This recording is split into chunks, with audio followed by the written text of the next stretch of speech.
गणेश हत्तीचे काय झाले? विवेक भिंगारदेवे यांचा सवाल। आपल्या विट्याचा गणेश हत्ती 3 वर्षांपूर्वी आजारी असल्याच्या कारणामुळे गुजरात येथील एका ट्रस्टला पाठवण्यात आला होता। तो उपचारासाठी पाठवला गेला होता की विकला, असा सडेतोड सवाल करत सोमवार दिनांक 11 ऑगस्ट रोजी तहसीलदार कार्यालयासमोर धरणे आंदोलनास बसणार असल्याचे सामाजिक कार्यकर्ते विवेक भिंगारदेवे यांनी सांगितले। पहा काय म्हणत आहेत विवेक भिंगारदेवे। नमस्कार, मी विवेक मोहन भिंगारदेवे, प्राणीमित्र, सामाजिक कार्यकर्ता, वन्यजीव रक्षक टीम महाराष्ट्र या संस्थेचा अध्यक्ष। सर्वप्रथम इथे आलेल्या सर्व पत्रकारांचे मनपूर्वक आभार आणि त्यांचे स्वागत। विट्याची काही गोष्टींवरती मी थोडंसं बोलू इच्छितो। बघायला गेलं तर विट्याची खूप जे ऐतिहासिक जो विट्याचा वारसा जो आहे तो खूप मोठा आहे। विट्याचा वारसा हा शेकडो वर्षाचा नसून 1000 वर्षापूर्वीचा आहे। त्यामध्ये पाहायला गेलं तर धार्मिक कार्यक्रमांमध्ये विट्याच्या पालखी सोहळ्याचा जो एक सोहळा आहे तो पूर्ण महाराष्ट्रभर नव्हे तर पूर्ण देशभरात सर्व लोकांचे लक्ष वेधून घेणारा असा तो पालखी सोहळा आहे। आणि त्यानंतर पाहायला गेलं तर विट्याची नाथअष्टमी यासाठी की विट्याच्या नाथअष्टमी मध्ये विशेष आकर्षण असायचं ते म्हणजे हत्ती। जो हत्ती पहिला ज्या काळी आपल्या विट्याला हत्ती नव्हता त्याच्या आधीच्या काळापासून आपला जे प्रांत आहे विटा प्रांत, जे अंश संस्थांकडून आपल्याला जे प्रांत होतं त्या संस्थांचा हत्ती जो विट्यामध्ये आणला जायचा, त्या हत्तीला पाहण्यासाठी, त्या हत्तीचं दर्शन घेण्यासाठी, त्या हत्तीवरती म्हणजे त्या हत्तीचा लाड करण्यासाठी विट्यातील खूप लहान मुलं असतील, वयोवृद्ध असतील, माता भगिनी असतील, नागरिक असतील, हे खूप मोठ्या संख्येने गर्दी करायचे। आणि विशेषतः आपल्याला या माध्यमातून सांगू इच्छितो की विट्यामध्ये हत्ती बांधण्याची एक जागा होती।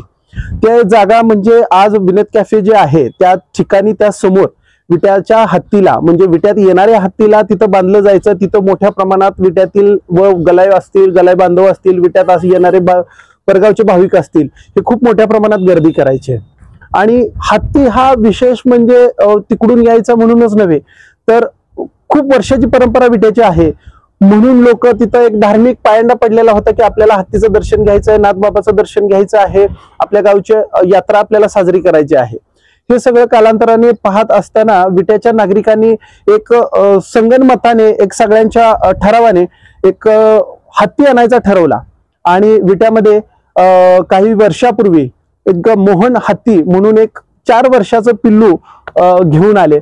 आणि म्हणजे आपण इतक्या वर्षांचा हत्ती घेऊन येतोय, आपण त्याचा लाड करतोय, मग आपल्या गावचा हत्ती असावा असा ठराव करून आपण एक मोहन हत्ती म्हणून आपण एक हत्ती विट्याच्या मालकीचा, विट्याच्या नाथबाबाचा हत्ती असावा म्हणून आपण तो हत्ती विट्याच्या नागरिकांनी विकत घेतला। कालांतरानं हत्ती जसा वाढत होता तसं नागरिकांचं, लोकांचं, लहान मुलांचं त्याच्यावरचं प्रेम ही वाढत होतं। म्हणजे आपण आपल्या लहान मुलाला जसं सांभाळतो, आपल्या लहान बाळाला जसं वेळोवेळी आपण सांभाळतो तसे विट्याचे नागरिक त्याच्यावरती प्रेम करत होते। परंतु ज्या ठिकाणी ज्या हत्तीचं ज्यांच्याकडे संगोपनाचा किंवा त्याच्या राहण्याचा, त्याच्या खाण्याचा, त्याच्या साफसफाईचा, त्याच्या स्वच्छतेचा, त्याला काय खायला द्यायचं काय नाही हे सगळ्याचा ज्यांच्याकडे अधिकार होता त्यांचं त्याच्याकडे 0 लक्ष होतं।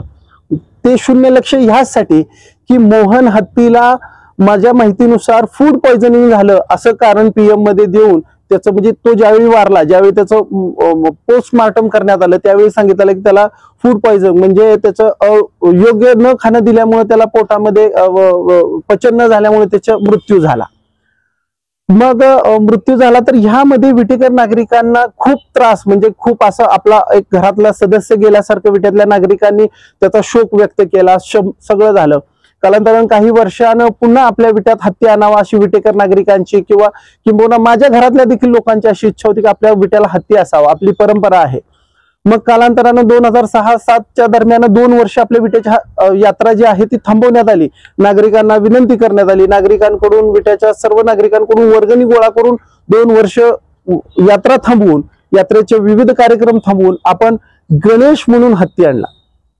त्या हत्तीला ज्या वेळेला आणला त्यावेळी देखील जे मोहन हत्तीच्या बाबतीत झालं तेच आपल्या गणेश हत्तीच्या बाबतीत होऊ नये किंवा होतंय हे म्हणायला विटेकर नागरिक कुठेही कमी पडलेले नाहीत। कारण त्याचं सांगतो थोडक्यात, कारण काय झालेलं आहे, जे गणेश मोहन हत्तीच्या बाबतीत जे झालं म्हणजे त्याला योग्य खाणं दिलं नाही, त्याला योग्य काही म्हणजे त्याला निवारा असेल, त्याचा औषध उपचार असेल तो योग्य झाला नाही, तसाच त्याच पद्धतीनं गणेश हत्तीला देखील झाला.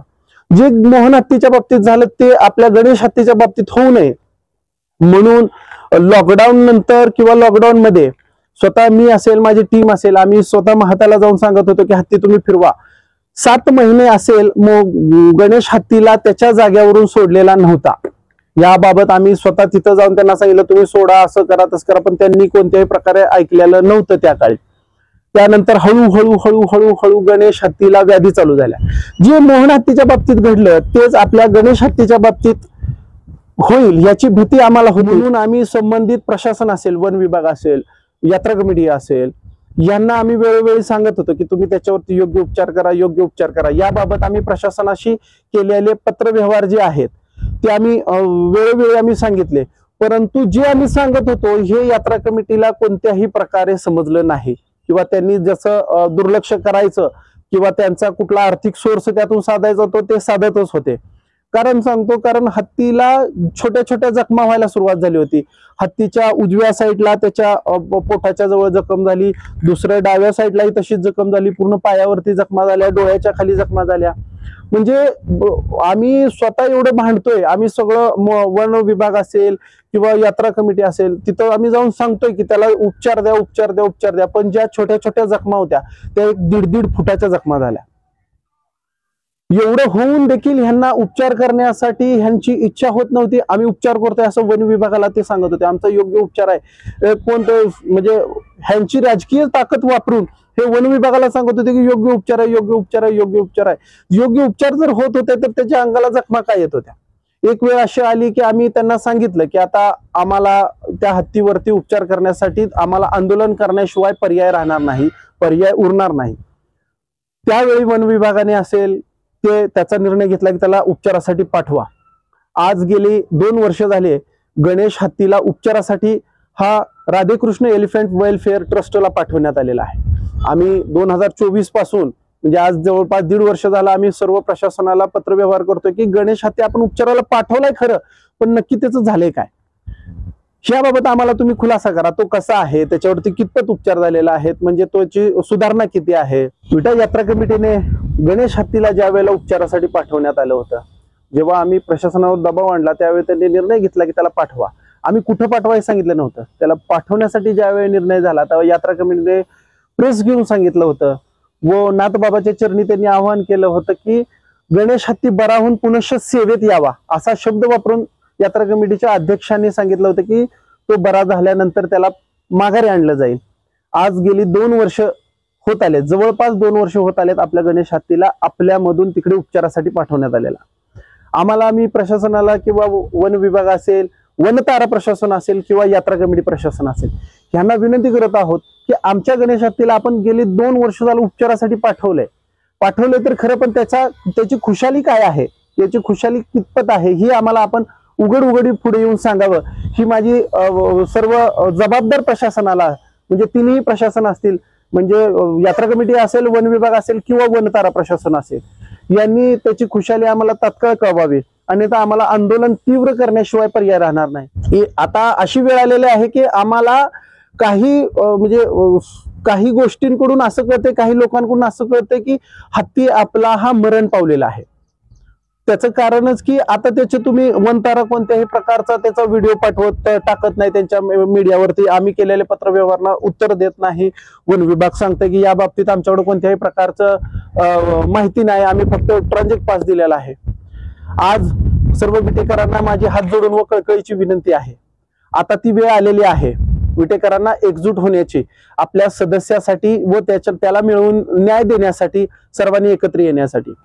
मी आपल्या या पत्रकार परिषदेच्या किंवा पत्रकारांच्या समक्ष आपल्या विटेकरांच्या वतीने विनंती करतोय की सोमवार दिनांक 11 ऑगस्ट रोजी सकाळी ठीक 10 वाजता मी विटा तहसील कार्यालयाच्या बाहेर आंदोलनासाठी बसत आहे. सर्व विटेकरांनी आपल्या गणेश हत्तीसाठी, आपल्या लाडक्या गणेश हत्तीसाठी सर्वांनी तिथं एकवटायचं आहे आणि आपल्या गणेशचं काय झालं हा जाब हा प्रशासनाला असेल, वन विभागाला असेल किंवा वनताराला असेल किंवा विट्यातील यात्रा कमिटीला असेल हा विचारायचा आहे। कारण गणेशचा जोपर्यंत तुम्ही आम्हाला खुलासा करत नाही, गणेशच्या बाबतीत झालेलं जे काय होतंय या बाबतीत तुम्ही आम्हाला अधिकृतरित्या खुलासा करत नाही, जर गणेश हत्ती जर जिवंत आहे तर गणेश हत्तीबाबतचे आत्ताचे पुरावे, व्हिडिओ असतील, त्याचे फोटो असतील आणि जिवंत असेल तर मी व माझ्यासोबत विटेकर आम्ही जिथं तो असेल तिथं आम्हाला जाऊन त्याला समक्ष बघण्याचा जो अधिकार आहे तो दिला पाहिजे।